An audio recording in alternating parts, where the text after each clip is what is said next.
Ndeko Didier, ndenge mbula oyo ebetaki na Congo, batu babebisi biloko. Ebele, surtout bato nazana bango lopango moko. Ndeko Antoine, yo muto kotelaka chef de l'État. Tala biloko na biso ndenge ebebi. Tofutelaka mbongo, tofutelaka bandaku na mwa biloko mwa babeti commerce tosalaka. Mona moko asalaka ba yaou, afutelaka mwa studio na ya futaka so $80 par mois. Mais tango mbula oyo ebetaki bakati lingola courant, bakati commune Kinshasa courant, bakati Barumbu courant, mais mona wana zaki na yaou na ya $40.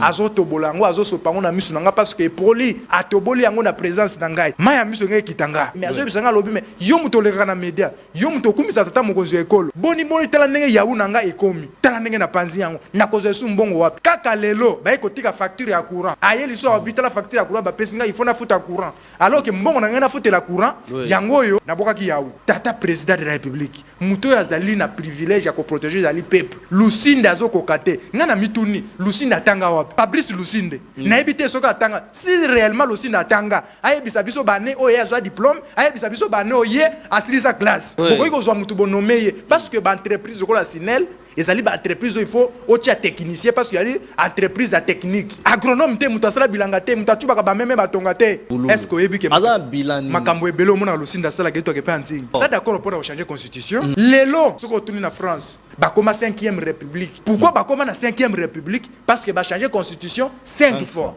Mais et pas na biso, pourquoi batu batelema? Surtout Kabasele o babengi Martin Fayulu Kabasele. Mais Fayulu aza Kabasele ko ina mai. To na kati ya ko changer constitution ya mboka na biso. Tango le chef de l'État, garant de bon fonctionnement des institutions, symbole de l'unité nationale, l'article 64, nakati ya Kisangani, alobi que il faut tout cela nini, il faut tout changer constitution. Wapi mabe. Nakati ya constitution, article nini yo zanango ezolobaki non, il faut changer constitution. Mais article zali, article 5 ya constitution. Et lobi que il faut changer constitution. Il faut que na référendum, to soit bal to pesa na peuple là qui na référendum pour to yeba ko changer constitution ya sika. Et puis ce qui na makambo ya révision constitutionnelle, c'est l'article 218 ya constitution, les chefs de l'État nde muto azali muto ya yambo, nde muto akosenga ke basa la révision ya constitution. Mais tango batu ba ko leka na media, tango batu ba ko leka na TV, ba ko loba ke non, biloko oyo ezali mabe. Bato même baza ko interdire les chefs à changer constitution, baza ko violer constitution. Mutu to ko yambo zali journaliste, soko yami mutu opposition. Tuna mutu na moko. Ala ki so article nini oyo lobi ke ba ko changer constitution te. Nini oyo na constitution, oyo déranger bino pour vous gérer mboka bien, pour vous pesa batu bilo kolia, biloko nini oboli ko changer la constitution wana. Na tuni mutu moko ya opposition. Na biyebi sangai. Les problèmes nini oyo balobi ke soki batu bazana nzala, ba ko changer constitution te.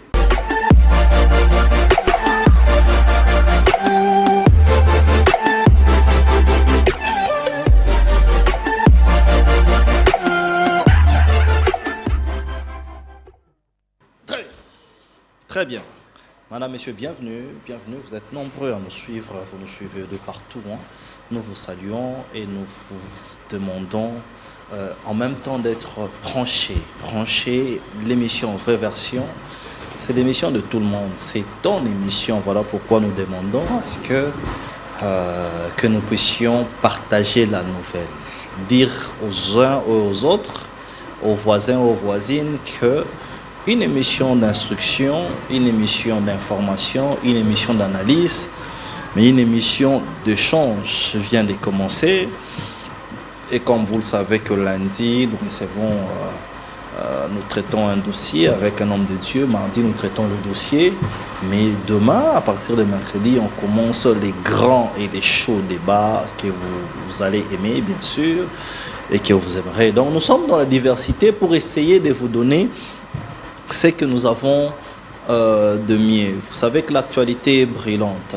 Nous préparons un plateau spécial sur la fonction publique. Quid sur ce que fait le ministre, le vice-premier ministre, ministre de la fonction publique, Jean-Pierre Liaou. Nous préparons un grand dossier, un grand plateau, parce qu'il y a beaucoup à dire sur ce dossier-là. Je pense que vous vivez déjà les révélations qui sont faites, il y avait beaucoup plus d'effectifs. Comment ces effectifs continuent jusqu'aujourd'hui? Toutes ces questions, nous allons nous poser. Qu'est fait les ministres? Qu'a-t-il fait son équipe? Est-ce qu'ils font bien le travail ou ils sont en train de dormir? Nous allons vous donner des bons détails. Mais aussi au cours de ces émissions, de cette émission, nous allons vous donner un grand détail sur cette entreprise qui est les FPC. FPC, ça veut dire Fonds de promotion culturelle. Dirigé par une dame qui est artiste, musicien, Barbara Kanam. Elle est là. Heureusement qu'on montre déjà les photos, mais j'aimerais vraiment que ces photos soient montrées après parce que nous allons vous détailler quand même ce qui est le bilan de cette dame. Mais pendant l'émission, nous avons un invité qui s'appelle Antoine Botoko. Il est cadre d'un parti politique et son parti s'appelle Ligue des serviteurs. Il est un habitué de ces plateaux, un habitué de nos débats, un habitué de tout le plateau. Des confrères que nous aimons bien, et c'est avec lui que nous allons échanger sur les questions de l'ère. C'est quoi les questions de l'ère? C'est la révision constitutionnelle. Qu'est-ce que son parti, la Ligue des serviteurs, pense? Nous allons échanger avec lui. Antoine Botoko, Mbote Nayo. Mbote, Mona Congo, Mbote pe na ba Congo mano ba olanda biso na sengi bango. Balanda biso tina souka et puis basambela kureke ndate parce que zali émission ba bordure. Oh bon? Oui, ils allaient émission ba bordure. Ils allaient émission ou peut-être et cause la meilleure émission par rapport à ba critique au biso tokosala et par rapport à ba analyse au biso tokosala pona ke ba congolais ba yeba lolenge nini tokoki kotambusa mboka na biso. Kasi nga na bandaka mbote na tata mokonzo ekolo. OK. Onga na benga Félix Tshisekedi Fachimu kishi grand prêtre. Président ya Martin Fayulu, président ya Joseph Kabila, président honorable Ntingi Pulu Servo Pichu, président Lumbaya, président Martin Fayulu, président Corneille Nanga, président Delice Sanga, président ya Lumbaya. La PCA Mbote. Kasi ndeko tika na mwa biscuit na ngai. Oui, allez-y. Ndeko Didier. Ndenge mbula oyo ebetaki na Congo. Oui. Batu ba bebisi biloko ebele. Surtout bato nazana bango lopango moko et bayebisa kinga balobi parce que courage ezala gité bayebisi nga balobi ndeko Antoine yo muto kotelaka chef de l'état tala biloko na biso ndenge bebi to futelaka mbongo to futelaka bandaku na mwa biloko mwa ba petit commerce to salaka mona moko asalaka ba yaou afutelaka mwa studio na ya futaka so $80 par mois mais inikimaka na ba yaou ya tekaka. OK. Mais tango mbula oye betaki bakati lingola courant, bakati commune Kinshasa courant, bakati barumbu courant, mais mona wana zaki na yaoune ya $40. Azoto bolango azoso pango na misu nanga parce que poli. Non, de bakati courant, yaou et poli, afutelaka yango na ba yaou wana parce que azali jeune elenge kaka lokola nga boy. Afutelaka mo zone $80. Mais na ba yaou wana. Mais tango basalaki courant 4 jours ko yakate, biloko na eto esali nini yaou wana poli, atoboli yango na présence na ngai. Ngai misu, maya misu ngai kitanga. Par rapport à que courant ezalaki te, mais azo bisanga lobi mais yo muto leka na media, yo muto kumisa tata mokonzi ekolo. Boni tala ndenge yaou na ngai ekomi. Tala ndenge na panzi yango, na kozo su mbongo wapi. Et sikoyo kaka lelo ba ekotika facture ya courant. Aye liso habita la facture ya courant ba pesinga il faut na futa courant. Alors que mbongo na ngena futa la courant yango yo na boka ki yaou. OK. Na mituni na tata mokoze ekolo. Tata président de la République. Muto ya zali na privilège ya ko protéger zali peuple. Lusinde azoko kate. Ngana mituni Lusinde atanga wapi?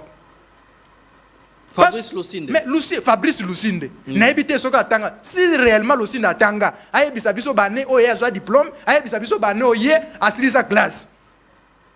Poto ndi meka atanga parce que nga biloko ba Google na ndi mango isute. Ah bon? Mais oui. Biloko ba Google ne. Biloko ya Google nazo ndi mango isute. Na ko mona ko la Google ovani na ndaku baye otanga wapi olobi ba komi. Parce que nazo mona lokola Lusinde atanga te. Oh comment mais ça? Mais oui, nazo mona lokola Lusinde atanga te. Lusinde a oui, nazo test hein, ya recrutement. Lusinde ba pesa test na ko mele ba message na téléphone. Oh. Baso tindele na téléphone. Fi confiant. Tokoki kondimate ke mutu lokola Lusinde. Asa le suna ose ya Sinel parce que aussi na sala akena so ikosala so ba formation ya ba agronome ya bilanga. Agronome de formation. Oui, agronome de formation. Mais comment est-ce que aux entreprises locales Sinel oti kilango Lusinde soit disant balobio nani banki mondiale soke FMI mutazo soutenir est-ce que mboka oyo tozala na mutuloko le FMI akoma kopesa biso ba DG ya ba entreprise na mboka na biso Soi-disant. Non, mais Lucinda ça la tête. Lucinde batinde la efi confiant. Parce que toi tu peux imaginer que Moutoloko la Lucinde a sali test. Bato ebele bazote. Nalobi boy. Lucinde a sali test. Ntingi a sali test. Lucinde a gagné contre Ntingi. A gagné is. Il y a un épisode qui est fi confiant. Lucinde Ntingi problème na zakini. Ntingi balobaki ba écarté. Webi ke bato babana ko pesa test. Tant Ntingi azozwa. Bazui muto abana ko pesa Ntingi test bakangiye. Batine na présidence. Bakangaye. Babi comment est-ce que Ntingi azozwa Lucinde azozwa te. Pour moi na complicité. Donc, aux a signé que na test de recrutement, na corruption et salama. Corruption et salama, Lucinde batinde les message na bachombo. Mais na zo ebisa yo parce que mutoyo. Ozomona ah c'est kuna ba surveiller bazalak. Mais oui, mais quand il y a un test, ça va surveiller. Ba DG. Oui. Otina bango surveiller a osala ni. Ayo kanga DG. Yango monaka Kabila. Aboyaka konome Lucinde. Akoma même après alogola ya tikaka DG ya. OK.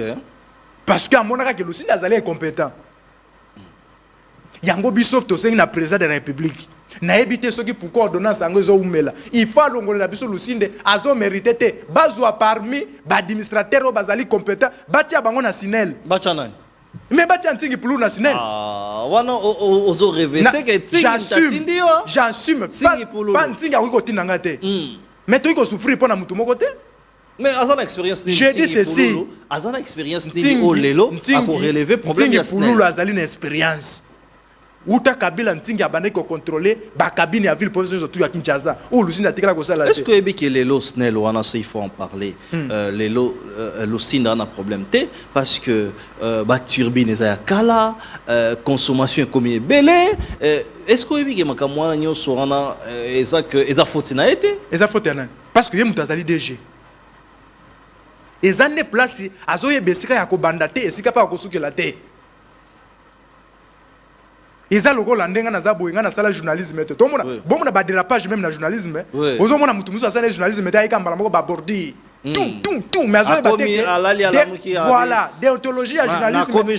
Comme journaliste. Mais déontologie azali na yango te. Pourquoi ko zo mutu bonomeye parce que ba entreprise ko la Sinel, ezali ba entreprise il faut otia technicien parce que yali entreprise à technique. OK. Agronome te. Agronome te mutasala bilanga te, mutatuba ba meme batonga te. Il faut tia muto atangeli yango. Ntingi azali ingénieur physicien. Ah na Congo tokoza ta musuka na emoko. Ingénieur physicien zaka moko. Ingénieur physicien. Toto tokoza ka na emoko. Mais Ntingi Pululu azan bilani ni comme administrateur. Azan bilani. Ndeko. Ntingi Pululu. Est-ce que oyebi ke azan bilani makambo ebelo mona Lucinda sala ke to ke pa Ntingi. Ah bon? Bah de l'estage où tu pas Ntingi. Makambo ebelo mona kamwa kure bongi bo esalami bo to ke pa Ntingi. Parce que azoye bisa voilà ne makambo za otambola. Mais dossier ici population à ici population ninga za Olanda biso baza tout à fait d'accord na ngai que Sinel ezali mabe tokoki ko continuer stala Sinel a développé kamboka ndo bosa kana Sinel ote soki nga na yo tozai kureza kite to sala émission ote. Ouais, ça c'est vrai. Ça c'est vrai. Sinel e bengi saka ba investisseur baya na mboka.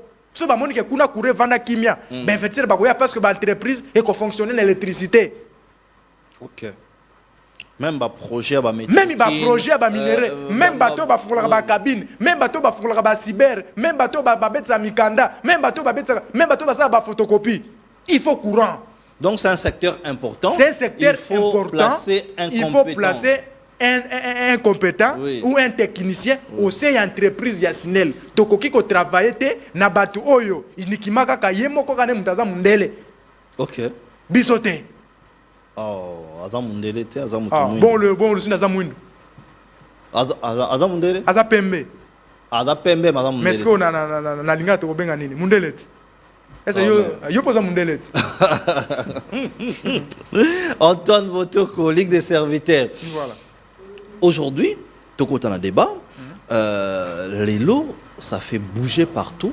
Chef de l'État à la Kissi, au PC Mbotera, à la Kissi n'a intention de sur le monde, quand on a pour changer la constitution. Pour Nini et Nini, c'est changer.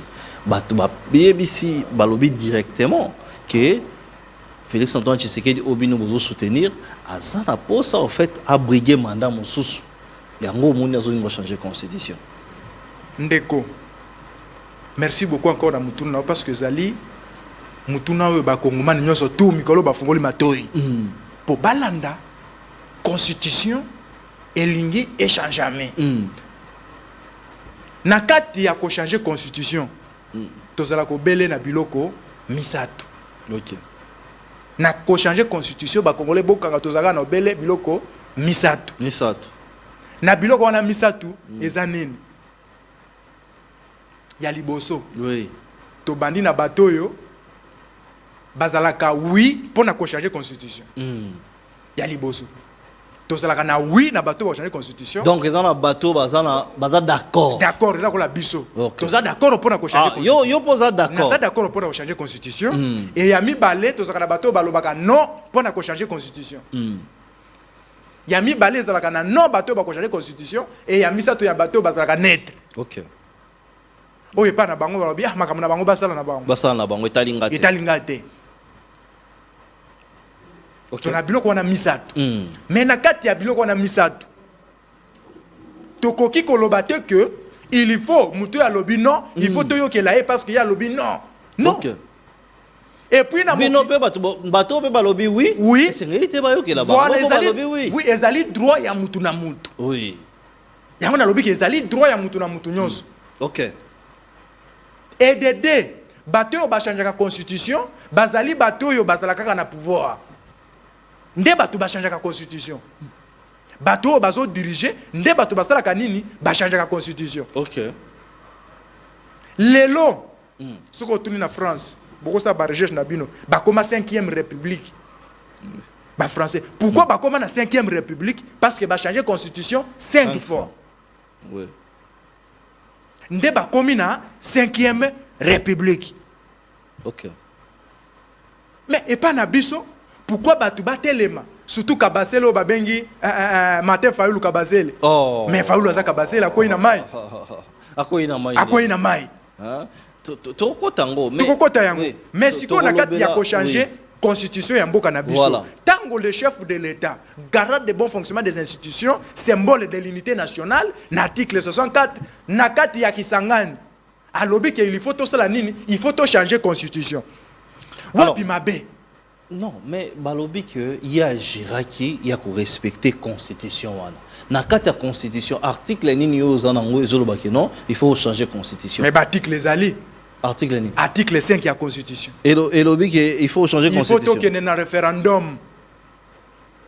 Tozwa bal to pesa na peuple là qui na référendum pour toyeba ko changer constitution ya sika. Et puis ce qui na makambo ya révision constitutionnelle, c'est l'article 218. Il y a constitution, les chefs de l'État nde muto azali muto ya yambo.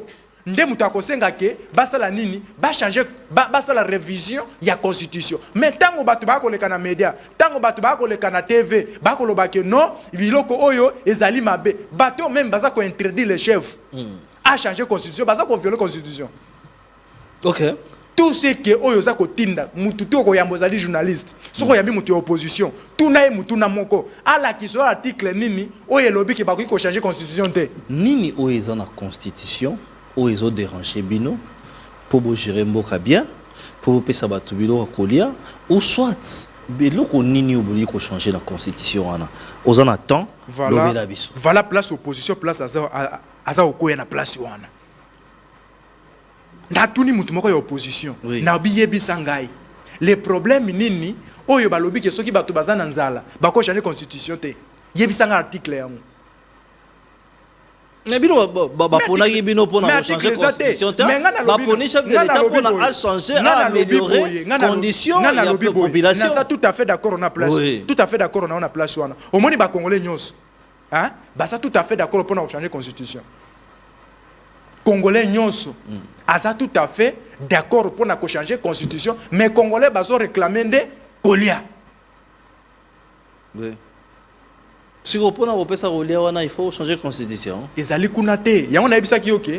ata batu balie te ata batu bazolia epekisami te mais toye na exception oyo batu bazozani bazoloba yango na biso ke congolais nyonso azali na posa ba changer constitution mais loko bango bazosenga nde kolia.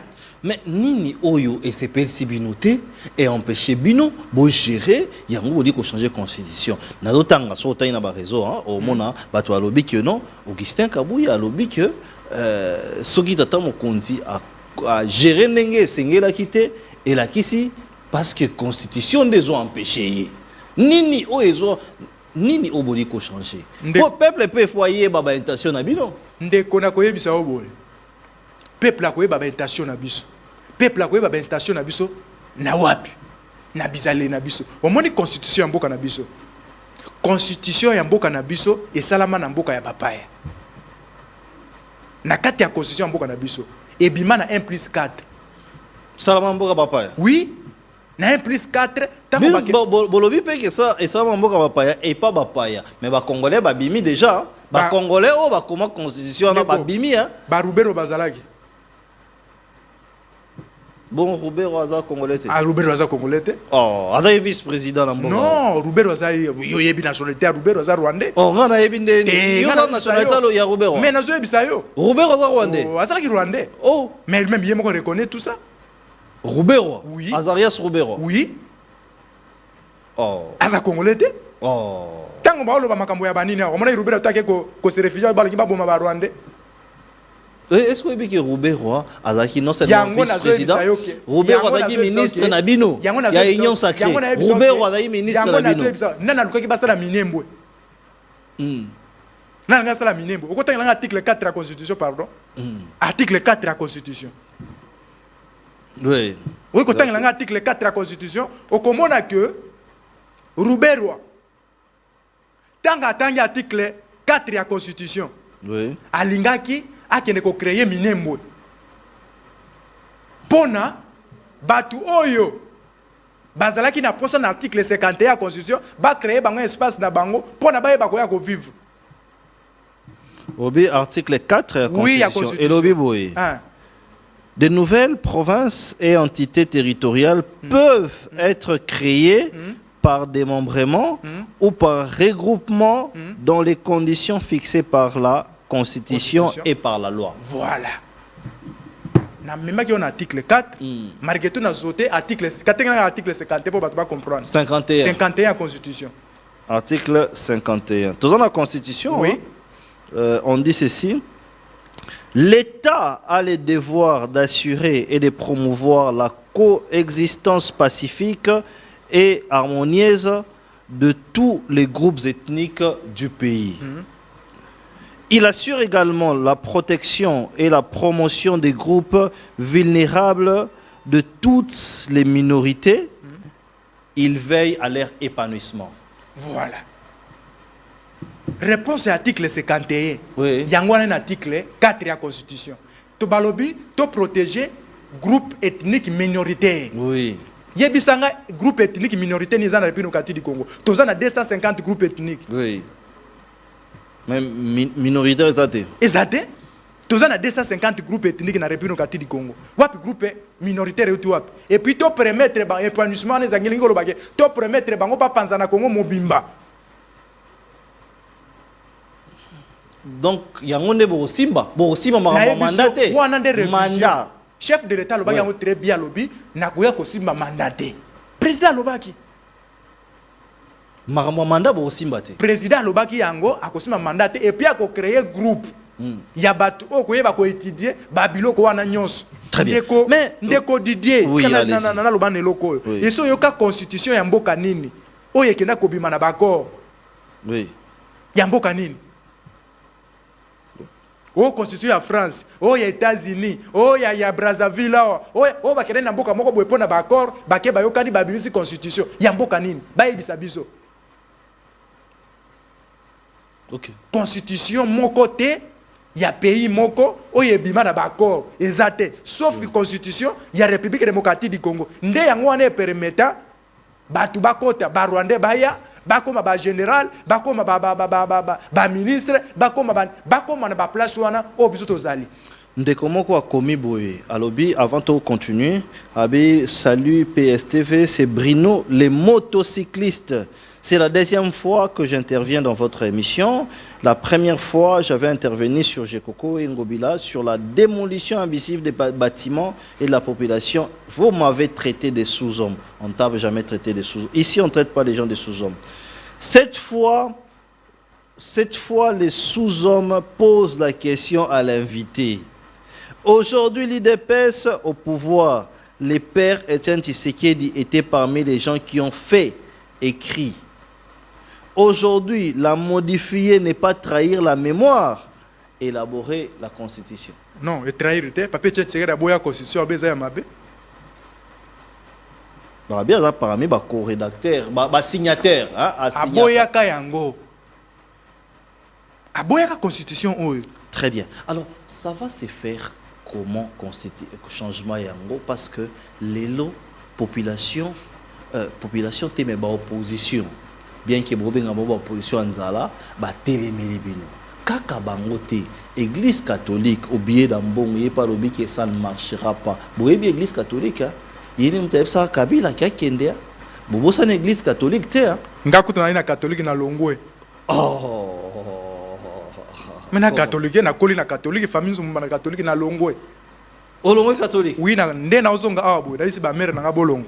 Mais oyebi ke bitakwira longwa catholique qui ACK après aya ngana kozonga te. Na soko na place wana. Oui. Omoni constitution na biso batu doit comprendre constitution na biso. Ba koma yango na ndenge ya mabe. Soko tayi constitution ya Mobutu ya Zaire. Oui. Je crois na ba article 69 ya constitution na ba non article 67 ya constitution ya Zaire. Batiaka loi de Bakajik. Oui. Loi de Bakajik on est lobby les sols et les sous-sols appartiennent à l'État. Hein? Mais ce qu'on a une constitution na biso oyo. Okomona balongo la loi de Bakajik. OK. Balongo la loi de Bakajik. Balongo la les sols sous-sols. Les sols et les sous-sols appartiennent à l'État. Balongo la yango. OK. Na place mon côté. Ah balobeli ka souveraineté. Mais les sols et les sous-sols appartiennent à l'État. Balongo la yango. Balongo la batika mabele na biso keza ya mutu nyonso. OK. Yango batia ki yango na article 217 de la Constitution. L'article 217 de la Constitution. 217 de la Constitution. Yango est lobby que ceux qui pour na koluka kimia soit na Union africaine soit na nini tokoki considérer ndemo mabele na biso. OK. Na bapa yapo toluka kimia ya mboka na biso. Article 217. 217. Voilà. Et lobby article 217 de la Constitution. Oui, il y a un toujours tanga. Voilà. 217, article 217 de la Constitution et le La République démocratique du Congo peut conclure des traités ou des accords d'association ou des communautés comportant un abandon partiel des souverainetés en vue de promouvoir l'unité africaine. Voilà.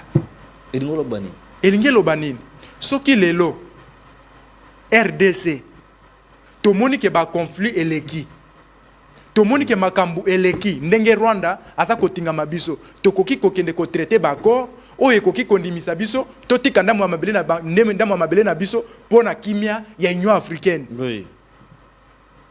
Mabeza to ndima to teka mabele na biso to pesa yango souveraineté. Souveraineté. Quand on dit la souveraineté, oui. Bato baye baka yango te. Quand on dit la souveraineté, c'est le peuple. Oui. C'est la nation. Voilà. Quand on dit la nation, c'est la terre. Vous comprenez? Nation, c'est la terre. Nation, c'est la terre. Donc, le peuple représente Mboka Yabako Kona Bango, Mabele Yabako Kona Bango. Ça, c'est la souveraineté. Alors, comment vous allez faire alors que pour classe politique, Nabino en face et Télémébino, même dans l'église? Na ebisa giyo. Ezana ebandeli batu balobaka oui, na batu balobaka non, na batu bazalaka juste batalaka na bango. Biso toko changer constitution. Bon, changer yango. Toko changer yango. Parce que si le chef de l'État a commis kobanga ba discours combinatoire de l'opposition, ça ce n'est plus un pays. Ce qui chef a commis kobanga da intimidation, on batu balobi na kosimba yango te. Non. Ça c'est très dangereux. Toko changer constitution, batu nyonso bazalaka tout à fait d'accord te. Soki ba congolais ba sepela ki na yango te na maloba tata moko zekolo, mais omoni balaba le indi. Mais ba congolais bazali na posa nde balia. Oui. wana posa kala baza na posa ne balia baza na posa ya constitution ba congolais tout bazo comprendre constitution oyo ezali et privilégié ne ba rwandais soki ozui ya mbongo cardinal ya mbongo azui mbongo ya Rwanda cardinal mbongo azui mbongo ya Rwanda ozana ba preuve mais nazo biso cardinal ya mbongo azui mbongo ya Rwanda po aya kotelemela ba article wana ezalaka na kati ya constitution mais moi je vous dis moi je ndekona koyebisa yo boye ndekona koyebisa ngana koyebisa yo boye ngana koyebisa yo boye na Brazzaville awa Église catholique ezalaka te ça soit sali combien d'années donc toko maneti Brazzaville te na tuni kaka bah toko maneti Brazzaville soki na memi na Rwanda Église catholique ezalaka te est-ce que yebi que en Europe mobimba pays ya mafia koleka Italie ezate et ça veut dire quoi ça veut dire que papa fana na Italie mais mafia ezana kati ya Italie et so yoka Église catholique a telemi Église catholique a télé maraté na États-Unis Donald Trump alobi ba ibie ba vérité des urnes na e oui et so yoka Église catholique a telemi na États-Unis allo ba vérité des urnes allo ba vérité des urnes so yoka yango Donald Trump ba betie masasi et toboli litonye bimi et ceux qui église catholique a telemi bongo ceux qui ezala ki wake matin fa lunde ba betel ça c'est l'équipe na litoyi mais on communiquer ya nani balati baso ya église catholique l'église catholique balati ba sultani ba ya na féliciter Kabila ndenge alongola ka bango ba sultani a filmer bango mais wana izaba acte de violence au bino bo condamna ndeni ko mo féliciter mais na ko mo féliciter na ko mona bango ke parce que ba lobby trop beau trop courrier l'église catholique exagère l'église catholique mutu apesa bango paso ezaki Mobutu parce que andimaki bango na conférence nationale souverain bayoke lengi ya miel mais Congo biso bazape ba congolais non exagère yango moni même lelo mabonze ko muke ba se retrouver na catholique ba se retrouver na politique parce que ambongo les premiers actes ambongo azo la pression pour mokonzi ambongo ya mbaye très bien soki lelo pourquoi ambongo azo ba congolais bazo souffrir tant tata mokonzi ko la pesa ka ba jeep pourquoi pas mbongo azo ba jeep wana asela ba congolais ata ba forage ate kanga zo ba forage très bien alors et puis église catholique biloko tout ezaka cher na église catholique biloko ni ezaka cher aux écoles cher tata mokonzi école alobi ake bana batango vele ba telemeli yango balobi jamais OK l'église catholique alors Antoine Botoko question où il y a changement de constitution peut-être que bino bozomo nango muke mais na ndenge tozotalela makambo on dirait comme Mobulu parce que Mobulu ngo ubandaka na kana bino ya union sacrée j'ai na tuna motuna tomoni mokonzi ekolo alobi que constitution oyo est écrit par les étrangers et dans un pays étranger. Il était dur en disant ça, bien que bato ba komango bazana bango. Mais aucun leader il y a union sacrée à l'Andi. Est-ce que ça sent mauvais? Mais tous ça d'accord. Tous ça d'accord. Tant que papa a lobby. Yo nanda ko papa a lobby. Yo ko lobby suni. Mais tu as fonctionnement la binondé non, papa, nous soutenons les changements de la constitution. Papa ça lobby. Papa ça lobby. Biso toi d'accord. Nga on a une union sacrée non. Na IDPCT, na la Ligue des serviteurs. OK. Je suis tout à fait d'accord qu'on change la constitution parce que la constitution n'est pas bonne. Très bien. Alors, toko kene na dossier mususu les dossiers de 100 jours il y a gouvernement Tomeka Pekoyoka analyse nayo. Mais avant ça, laissez-moi lire ces messages. Bonsoir, monsieur le journaliste. Yebisan Deko wana soki ayebi makambu ya constitution te azonga. Bah, c'est pas un bon message que nous n'allons pas lire. Soki yo yebi, en tout cas, vient. Il y a qu'un débat. Il y a un débat comme ça. On va faire un débat pour savoir qui se défend bien et qui ne se défend pas bien. Est-ce que ce monsieur a vraiment raison avec ses discours? Il est normal, je suis en direct de votre émission. Voilà. Donc le message ezokita quand même ébélé au bateau baolinga ba contredire yo hein, par rapport à changement ya constitution natanga ya suka. Bonsoir papa yebisa mutu wana eloko oyo peuple azalaka nango epana bango yango wana ezati. Bon, je ne sais pas ce qu'il veut vraiment dire, mais voici un peu son message. Très bien. En face Nabino, est-ce que vous avez un risque de rencontrer population pour stopper Bino? Avec Bino, non, vous avez un poste à l'angleterre. Vous avez un poste à l'angleterre. Et puis, Félix Tshisekedi a sali demanda na ye, to pesi pe merci à qui. Voilà, très bien. Deuxièmement, mobilisation puis l'église catholique dans la société civile et autres. Bozo bangate. Tozo bangate. Il y a un lobby église catholique qui a opé kaka. Ba to si ba style une église catholique.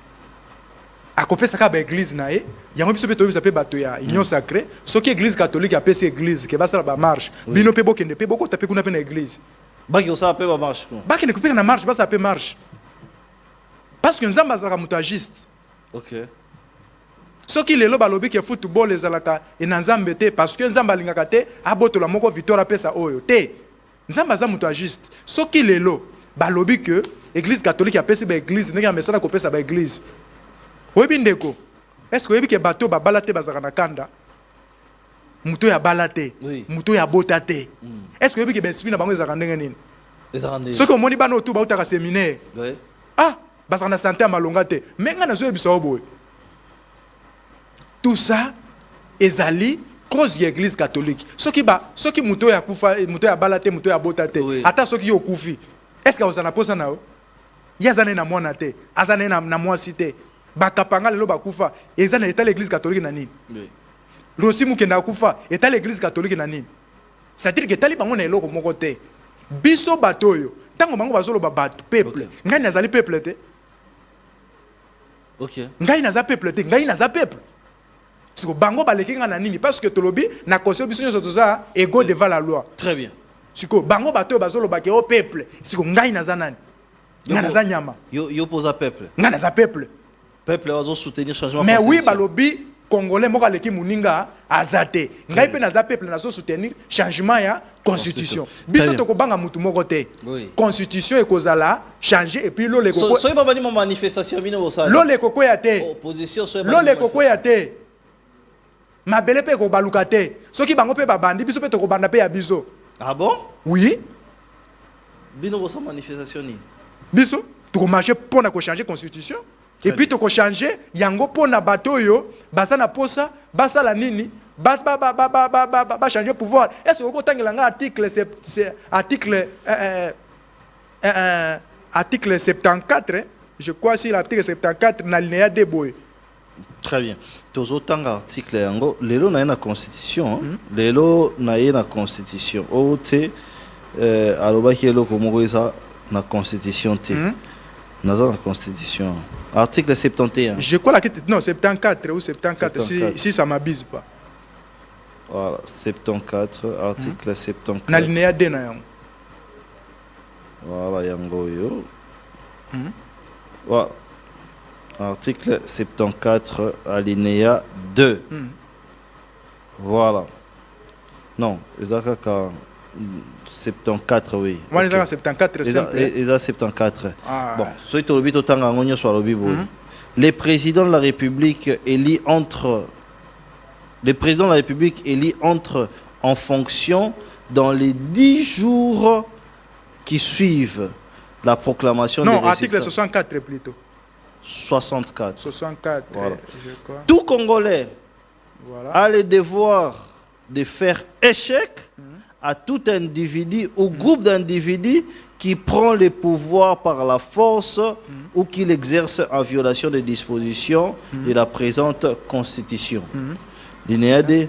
Toute tentative de renversement des régimes constitutionnels constitue une infraction imprescriptible contre la nation et l'État. Elle est punie conformément à la loi. Vous comprenez? Donc, Batoyo, Bazali na tentative, il y a la verser pouvoir en place. Oui. Bakozala sévèrement puni na mibeko. Ah bon? Nde constitution lobby. Donc, toute tentative de renversement Voilà. du régime Voilà, constitutionnel, constitutionnel. constitue une infraction imprescriptible Voilà. contre la nation Hein? et l'État. Et l'État. Wana article 64 de la Constitution alinéa D. Donc muto yo tout azali na likanisi. Ya koya ke pouvoir ezala en place. O epesa mi na Constitution. Po baye bakolongola yango bakokangaye et puis akozala juger et puis azali à trahir nation. Très bien. Très bien. Dossier gouvernement souminois, aujourd'hui c'est 100 jours. C'est vrai que c'est quand même précoce de juger Bango. Il faut tout l'obéir Lango. Ça sera l'avant-dernière question. Avant tout, on a rencontré plusieurs questions on a recevé qui pour toi à propos de Sankoro, mais aussi ma question à téléspectateurs. Gouvernement souminois, les lots plus de 100 jours, est-ce que pour toi, il y a des ministres qui ont excellé, analyse nayo et zani? Merci beaucoup Ndeko. Gouvernement siminois, je crois Mama Siminois Koutani azosala o babengi statico. C'est-à-dire azobunda na ba miyibi o bazana gouvernement. Na gouvernement na miyibi bazana kati. Mais ba gouvernement elekaki. O balekaki. O balekaki okaki ba détournement salaki. Okay. Mais gouvernement ya Judith Tuluka. Ezali gouvernement oyo monaka ke azobunda ki na détournement ezalate. Et puis azako bunda pona peuple aye bako sala nini, peuple aye bako vivre malam. Oui. Nde azako bunda. Yango moni tanga ko sala effort na ye, budget na ye, nanu ba voter yango na Assemblée nationale te po aye bako réaliser ba promesse ba kongomani ba sali nini, bazako zela. Même na carte ya constitution na yebisa ki yoke peuple azana posa ba changer constitution mais azana posa ne ya libumu na ye lia. Justement. À part libumu na ye, aza suda posa ko yoka constitution na te, aza pena na posa ta la lilobi ba changer constitution, ba ko na bango eloko te. OK. Vous comprenez? Oui. Les athées locaux la bafayulu nani babenga nani kabasele koya na mai te. Vous comprenez? Oui. Donc les alindengwana. Mais ici le problème oyo batu ba se comporter locaux la professeur ordinaire Godin Poité parce que na mona batu ba ko se comporter locaux la professeur Godin Poy. Ordinaire, professeur ordinaire asali soni na Congo. Mais nazo bisayo naza ko non, asali soni ya ko sakana te. Asali nini? Godin Poy apesi biso soni na lolingi maka ko sakana te. Et puis naza ko senga ministre à part erreur à ça, il y a des plans directeurs, il y a États-Unis, ils ont 25%. Alors qu'en principe, le directeur n'a pas 25%. Yo pensa comprendre nga, au côté na psychologie na ngai. OK. Oyebi professeur Liaou le père. Oui. Liaou le père. Papa ya Jean-Pierre Liaou. Papa ya Jean-Pierre Liaou. Oui. Abanda kotangisa na États-Unis. OK. Azaki professeur na États-Unis. OK. Mais tanga salaki Mobutu alobisaka biloba loba na conférence nationale souverain. Asalaka bagave. OK. Babotola ka ba cour aux États-Unis. Yepe na kibomoto na wana moni alobi asali a démissionné na atika na ko procès. Babotola ba asala ki ba gaf wapi na conférence nationale souverain parce que Mobutu mutatinda ka loba biloba loba. Oui. Na kati wana babotola ka ba cour aux États-Unis. Batu basala ba recherche parce que ngape na saka pe mo ba recherche mo mingi. OK. Basala yango. Metango Godin po ya lobby. Taux directeur de croissance aux États-Unis est à 25%. OK. Est à 25% aux États-Unis. Alors, on a yoki na kemba na Google. Na bandi ko sala ba recherche. Oui. Na kuti taux directeur de croissance aux États-Unis est à 2,5%. OK. Donc, Vital Kamerhe avait raison. Ah, avait raison. Et puis Godin po yazali indiscipliné. Oh. Mais oui. Azali ignorant. Parce que Vital Kamerhe aza koyebisa ye ke Godin po imakamwana ozoloba okosi ya lobi te za solo na ne koma te na Chine. Oui. L'année passée bazalaka na posa bakoma na taux directeur à 8%. Oui. Mais bakoma kité basuki na 3%. Oyebi taux directeur elingelo banini. Oui, allez-y. Taux directeur elingelo baboy. Oui. Soki bozalaki lelo na 100 000 francs. Oui. Na no egoya il faut peut-être na 300 000. Voilà. Est-ce que mbongo yango wana okobaluka yango? Et puis de deux, Godin Poyazo ba kosa la différence entre réduction des comptes na dépôt ya budget na actualité de l'air. Aza koyeba te. Godin Poyazo ya kolobela makambo ya bansenya comme si l'année passée bato bazaki na nyongo ya bansenya. Ah, biso bo futi ba enseignant. Voilà. Borolia bonne année. Voilà. Alors que l'année passée, mutaza na nyongo ya bansenya azate. OK. Nane on est bansenya bazo revendiquer ba droit na bango. Mais il faut bo futa bango. Yango na lobité. Yango na lobité. Il faut Doudou Fomba. Yango na lobité. Alors que voilà. Bonne année. Voilà. L'année passée, bazalaki na nyongo ya bansenya te. Et puis Godin Poyaiko aiko appliquer croissance économique. Très bien. Et puis na kati ya réduction des comptes, balobelaka croissance économique te. Croissance économique balobelaka yango tango bazoya ko déposer tango na débat ya déposition ya budget. OK. Tango bazoya ko déposer budget, nde balobelaka makambo ya taux de croissance parce que na taux de croissance elingi lobanini. Au moni peut-être budget au bovota qui année passée. Bovota qui peut-être 1 milliard de dollars. Ouais. Mais l'année oyo beaucoup peut-être na 1 milliard 500 000. Mais ndeba koloba babi pour comment est-ce que na budget y année passée ça 1 million 500. Mais pourquoi maximisation y a budget comme na muke boye. OK. Alors que toteka ki ba cuivre, toteka ki ba diamant, toteka ki ba biloko boye, mais budget pourquoi ça muke boye. Mais Godin Poya c'est à entretenir na compte wana te. Yango naza ko senga ministre ya université supérieure. Aye ba ko retirer ba cours pas ya Godin Poya parce que et ça li soni. Et puis naza ko senga même na Vital Kamerhe. Oui. Soki Godin Poya za ko kosa biso wana. Bongo mawenje. Mawenja. Professeur ordinaire. Professeur oui, jeunesse. L'ancien gouverneur Kasai. Ancien gouverneur à Kasai. Professeur ordinaire azoko sabiso, azoko sabatu bazakuna. Aza soki na 9 diplôme. Au moins Godin Poya akomi ko compter na ba brevet, a compter ngo ba diplôme. C'est pas possible. Mais on a un problème na Godin. Na moni buzo. Siko imagine toi que Godin Poya tangisa mona na yo. Atangisa taux directeur ya croissance des États-Unis za na 25%. Imagine-toi, yango na 5 même na ba mama oyo. Ba yebi ke Godin Poya tangisa bana na bango. Ba retirer ba diplôme wana. Eza na valeur te. Très bien. Et puis to sengi na Assemblée nationale. Oui. Ba le kisaka lisusu ba plénière en direct te. Très bien. Parce que assemblée il faut non, parce que fingisi bisoti. Tango bato baza kotala. Non mais tango président de l'assemblée tango professeur na biboye. Tango siko professeur ordinaire azo. Tango bato bafandi libanda balobi wana professeur ordinaire ya Congo. Très bien. Azo ba ko maîtriser et puis professeur ordinaire ya nini? Ya économie. Azo maîtriser ba certaines notions te. Siko dites-moi. Okomona lobby Godin Poya komi conseiller président. Okomona lobby Godin Poya komi DG entreprise. Mboka okende wapi? Très bien. Je peux vous annoncer que les jours à venir, on aura le professeur Godin Poya comme notre invité. Nous allons le poser. Il faudra qu'à 5 excuses. Il faudra 5 excuses selon l'invité. Il nous a promis qu'il sera là. Nous l'aurons comme invité.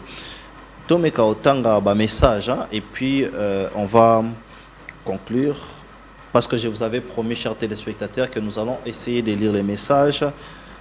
Todola, monsieur, posez-lui la question. Posez-lui cette question, Todola.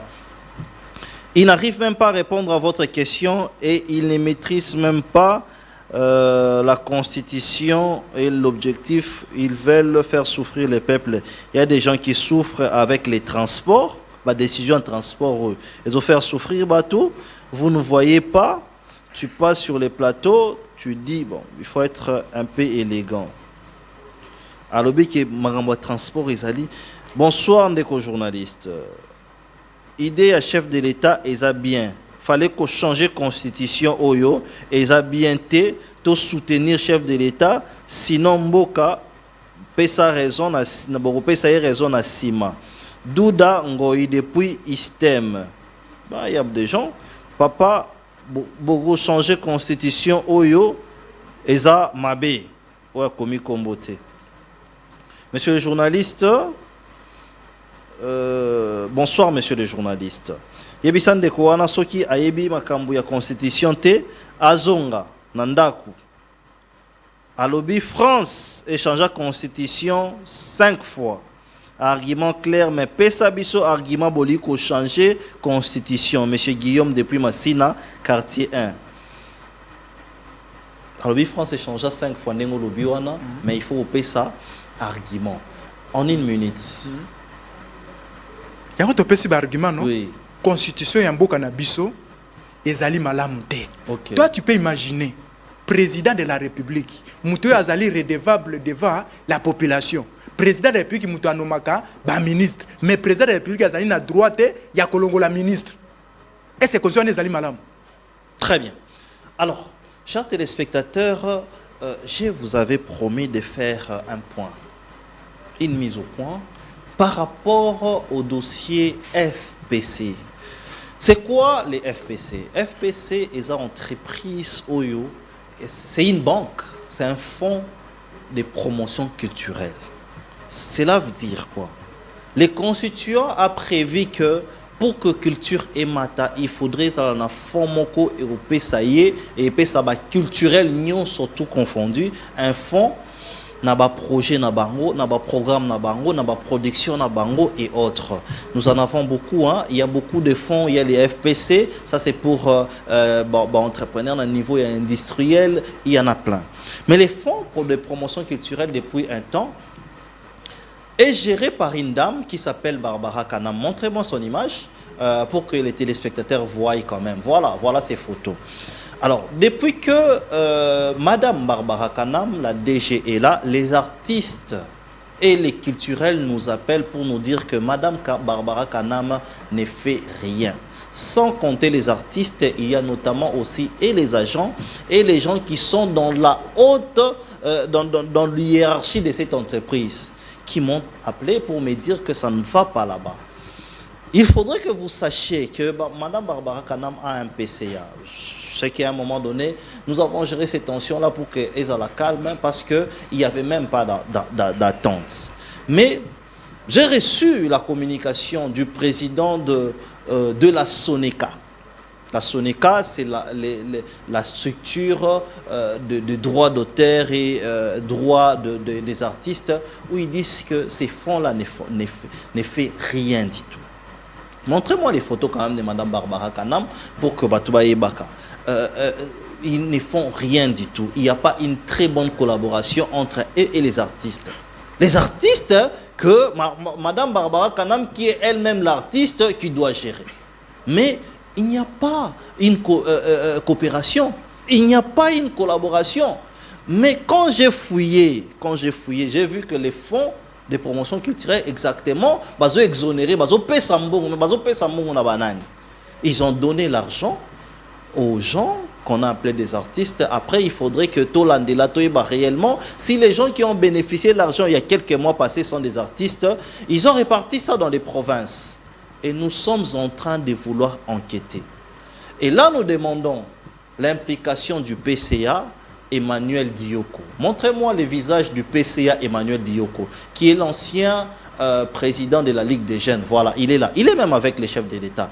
Qu'il puisse nous en dire clair à qui vous avez donné l'argent. Et un fonds, quand il donne l'argent, ce n'est pas des cadeaux. On donne l'argent aux artistes qui ont des projets, qui ont des productions. Pour les artistes, on va remettre mbongo. Je donne un exemple.